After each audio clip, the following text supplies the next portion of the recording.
लाल जी ने भगवान से कहा, आप निश्चिंत रहें, मैं आपको जंगल पार करा दूंगा। रुक्मिणी जी ये सब देख रही थी, लेकिन उन्हें समझ नहीं आ रहा था कि जो स्वयं सुदर्शन चक्रधारी है वे किसी मनुष्य की सहायता क्यों ले रहे हैं।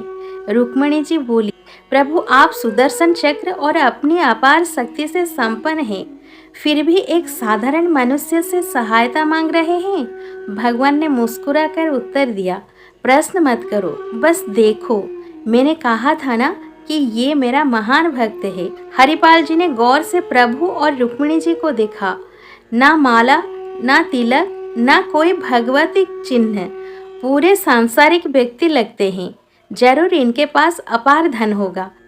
इन्हें लूटने में कोई दोष नहीं, क्योंकि हम इस धन से संतों को भोजन कराएंगे।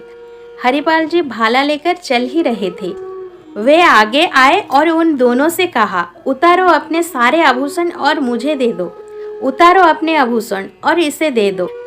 रुक्मिणी जी ने कहा, हमने तो इसे अपनी रक्षा के लिए रखा था और ये ही हमें लूट रहा है, और आप भी कह रहे हैं कि इसे आभूषण दे दो। प्रभु बोले, उतारो आभूषण और इसे दे दो, नहीं तो ये हमें भाले से मार देगा। जीवन बचा रहेगा तो नए आभूषण बनवा लेंगे।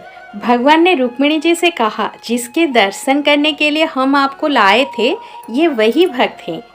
आज इसके पास कुछ भी खाने को नहीं है, मैं इसी से लूटने के लिए ही आज यहाँ आया हूँ।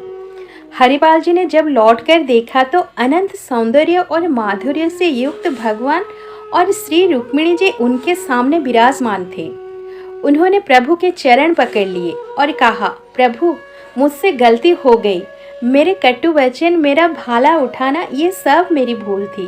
प्रभु आप जानते हैं हमारे घर में संत मंडली बैठी है, इतना कर्ज हो गया है कि अब कोई हमें उधार भी नहीं देता। पड़ोस से मांगे तो कोई कुछ देने को तैयार ही नहीं था, और जो थोड़ी बहुत संपत्ति थी वो भी समाप्त हो गई। लेकिन संत भूखे ना जाए प्रभु, इसीलिए मैंने ये सब किया। भगवान ने हरिपाल जी को छाती से लगा लिया और कहा, तुम सर्वश्रेष्ठ हो और मेरे प्राण प्रिय भक्त हो। हरिपाल जी ने प्रभु से कहा,